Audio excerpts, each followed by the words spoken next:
আরও সস্তা সিঙ্গেল স্ক্রিনের টিকিট। তবে হলে যাওয়ার আগে যা জানতেই হবে তা হলো, hi everyone, welcome back to my channel অঞ্জনার ব্যঞ্জনা। বন্ধুরা, তোমাদের সকলকে আমার এই ছোট্ট ইউটিউব চ্যানেলে স্বাগত জানাই। 100 টাকার নিচের টিকিটে জিএসটির হার 12% থেকে কমিয়ে করা হয়েছে মাত্র 5%।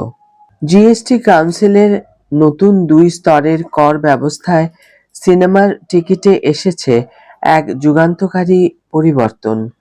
এখন 100 টাকার নিচের টিকিটে জিএসটির হার 12% থেকে কমিয়ে করা হয়েছে মাত্র 5%, যা সিঙ্গেল স্ক্রিনে সিনেমা দেখতে যাওয়া সাধারণ দর্শকদের জন্য বড় স্বস্তির বিষয়। এই সিদ্ধান্ত শুধু অর্থ সাশ্রয়ের নয়, বরং সিনেমাকে আবারও জনতার বিনোদন হিসেবে প্রতিষ্ঠা করার পথে এক সাহসী পদক্ষেপ। তবে মাল্টিপ্লেক্স বা প্রিমিয়াম হলের ক্ষেত্রে 100-র বেশি দামের টিকিটে কোনো ছাড় নেই। সেগুলির উপর আগের মতোই 18% কর প্রযোজ্য থাকবে।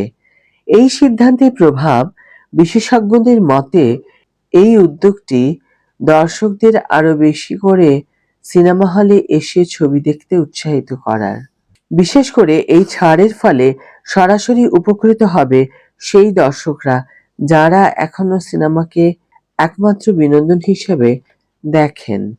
ছোট শহর, মফস্বল, এমনকি গ্রামের দিকে সিঙ্গেল স্ক্রিন থিয়েটারগুলির জন্য এটি হতে পারে পুনর্জন্মের সুযোগ। দর্শক বাড়লে ব্যবসা বাড়বে এবং সিনেমা আবারও ফিরে পাবে তার হারানো গৌরব। কারণ দর্শকরা এখন বড় পর্দার জাদুর বদলে সস্তা, সহজলভ্য বিনোদনের পথকেই বেছে নিচ্ছেন। বছরে 15,000 কোটি টাকারও বেশি রাজস্ব আয়কারী এই বিশাল শিল্প আজ ওটিটি প্ল্যাটফর্মে ও টেলিভিশনের আগ্রাসী প্রতিযোগিতায় কোণঠাসা। মাল্টিপ্লেক্সেও কিছু বদল আসবে। মাল্টিপ্লেক্সে বা প্রিমিয়াম হলের ক্ষেত্রে টিকিটের দাম 100 টাকার বেশি হতে পারে, ফলে সেই ক্ষেত্রে টিকিটে কোনো ছাড় নেই। সেগুলির ওপর আগের মতোই 18% জিএসটি প্রযোজ্য থাকবে। অর্থাৎ যারা বিলাসবহুল অভিজ্ঞতা খোঁজেন তাদের জন্য খরচ অপরিবর্তিত। এমএআই এর সিদ্ধান্ত নিয়ে চিন্তা ভাবনা। এদিকে মাল্টিপ্লেক্স অ্যাসোসিয়েশন অফ ইন্ডিয়া অর্থাৎ এমএআই সরকারের কাছে আবেদন জানিয়ে 300 টাকা পর্যন্ত দামের টিকিটে 5% জিএসটি প্রযোজ্য করার জন্য।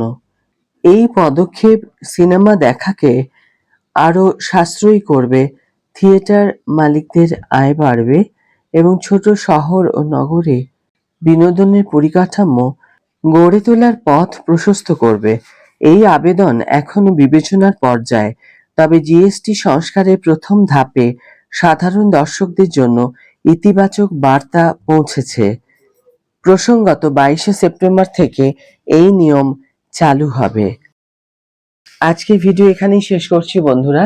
ভিডিওটি যদি কার্যকর বলে মনে হয়ে থাকে তাহলে অবশ্যই একটা ছোট্ট করে লাইক দিও, শেয়ার করো বন্ধুদের সাথে, কমেন্ট করে জানিও তোমাদের মতামত। যারা এখনো আমার চ্যানেলটিকে সাবস্ক্রাইব করোনি তারা অবশ্যই চ্যানেলটিকে সাবস্ক্রাইব করে আমার পাশে থেকো, আর যারা অলরেডি সাবস্ক্রাইব করে দিয়েছো তাদের জন্য আমার অনেক ভালোবাসা এবং অনেক ধন্যবাদ। আজ তাহলে বিদায় বন্ধু, দেখা হবে পরের ভিডিওতে।